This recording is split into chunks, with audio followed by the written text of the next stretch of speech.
Hey everyone, this is MusicTechHelpGuy and welcome to part 15 of my pop rock mixing series in Logic Pro 10. In this video we're going to add the stereo delay plugin to an aux track and apply it to our vocals and guitar solo.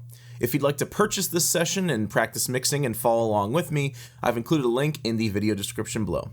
So what we're going to do in our mixer is we are going to create another aux track. I'm going to do it a little bit differently this time. Instead of creating the bus on the send, and auto creating an aux track, what I'm going to do is create an aux track manually, just in case I've never showed you how to do that. So to do that in your mixer, you just go to Options, and you click on Create New Auxiliary Channel Strip, or you can press Control-N. And just like before, it's going to create the aux track at the bottom or the far right of the mixer. So this is going to be our delay. Whoops. There we go. Had to change the input assignment there because it was picking up my voice. Double click on this one and I'm just going to call it delay. And what we're going to do is we're going to move this over up by the vocals just like we did before by creating a track in the arrange window. In fact, I'm going to do the same thing for both the delay track and the vox verb track, just because those are things that we're mainly using on our vocals. So now we can have those up by the vocals. And the only reason it automatically puts them up there is because I had a track up here selected, or I had the ensemble track selected, so it automatically placed them behind the track that I had selected, so we didn't have to actually go move them. Alright, the next thing we're going to do is create an input bus assignment on our delay track. So we're going to click on input, go to bus. We're already using bus 4 for the ensemble, so let's use bus 5 next. And then what we can do is on our vocals, we can select those vocals and create another bus sending out to bus 5. Now, I don't want the harmonies to have delay on them. I just want the basically the non-harmonies to have delay on them, and I don't want the low vocals to have delay on them either. So the whole goal here is to create sort of an underlying ambience in the vocals. It's not to create a hard delay or echo effect. So that's why we're putting delay on everything, and we're just going to use a touch of it, not a whole lot of it. So with all of my lead vocals selected here, I'm going to go to bus and then choose bus 5. And what we'll do is we will pull up the send amount a bit.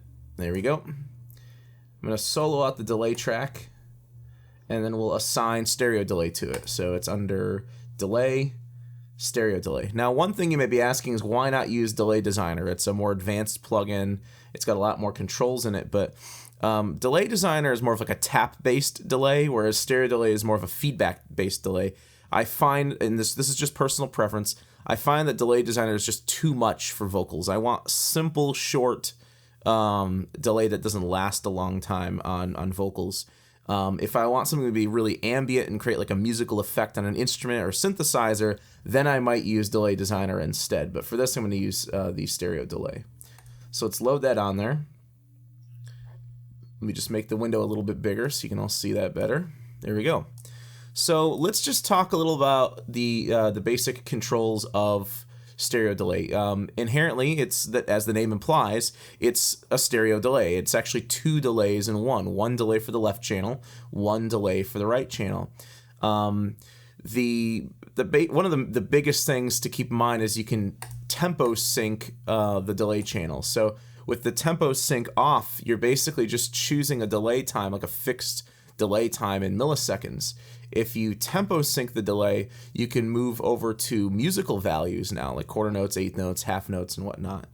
Another thing that we can do is we can actually filter the delays. We can pull the high end out or the low end out in the delay signal. So just as an example, let's listen to just like the last chorus here with this delay on it. And actually, I'm just going to listen to the last part of the last chorus here. So let's just give this a listen as is. And keep in mind, you're just hearing the delay signal. You're not hearing the dry signal at all because we just have the delay track soloed.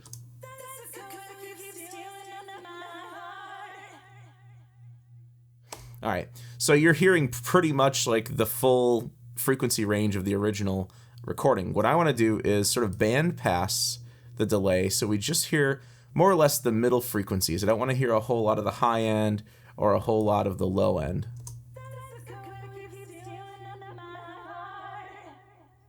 So yeah, so it's a little bit more of a softer effect. Let's go ahead and pull in all of the vocals that have the delay bus on them.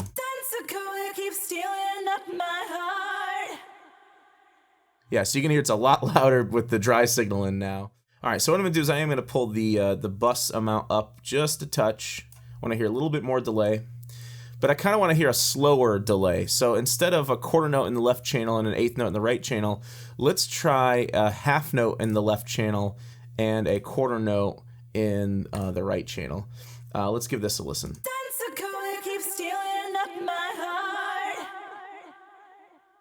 So that sounds okay, but it just seems to be lasting too long.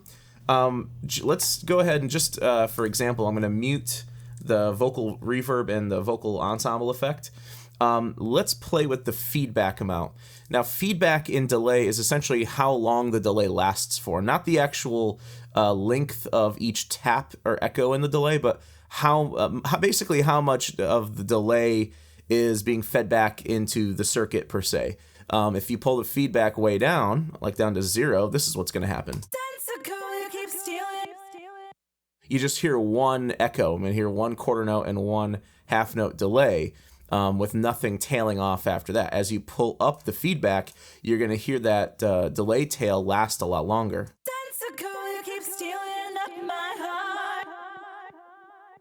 And you have to be careful, because if you pull the delay up too much, you can sort of run into the issue where you get like an over feeding back signal, which can be cool for creative effects, but for something like this, it's too much.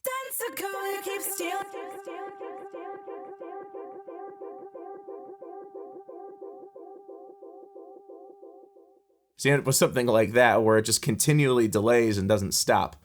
One other control I want to show you is the crossfeed to left and crossfeed crossfeed left to right and crossfeed right to left.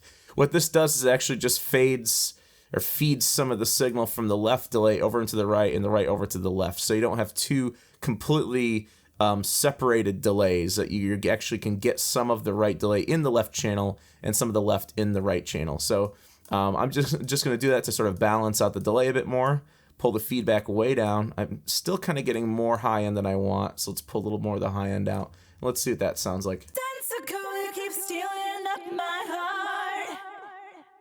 Yeah, it's still a little too much high end. Let's pull the feedback down. Yeah, there we go. It's a little softer sounding there. The last control I want to show you is the output mix. This is only really going to matter if you're using the stereo delay directly on a channel, on a track. This is just the wet and dry control for each channel. So all the way up at 100%, we're hearing just the wet signal, and we're going to do it that way because we have the delay right on an aux track. And as you pull it down to 0, you're just hearing the dry signal. So you're only really going to play with this if the delay is directly on an audio track or an instrument track. But when it's on an aux track, we're going to keep this at 100%, just hearing the wet signal. All right, so let's pull in the verb and the ensemble, and let's just see what the tail end sounds like here.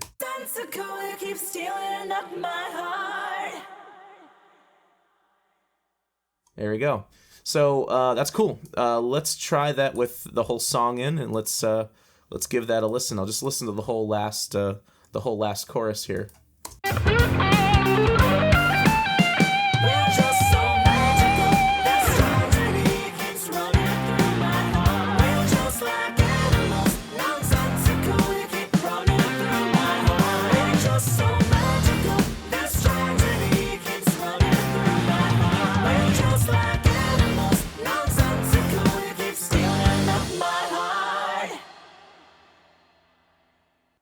All right, there you go. So that's just the stereo delay on vocals. I actually pulled the signal down a little bit because there's just a bit too much for my taste. The next thing I'm going to do is I'm going to also use the delay for the guitar solo. So let's throw bus 5 on the guitar solo track. And let's give the guitar solo a listen.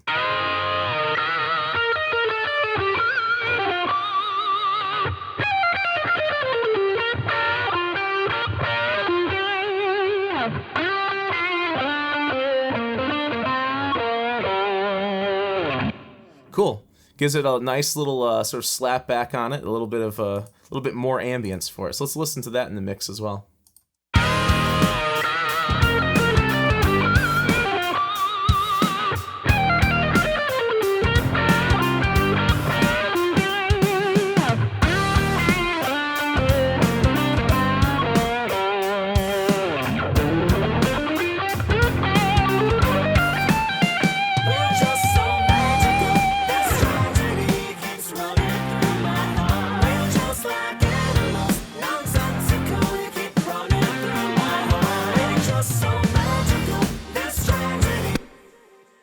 And there you go. We're just basically created an underlying ambience under the vocals. Nothing that's really a hard slapback or a hard echoing effect.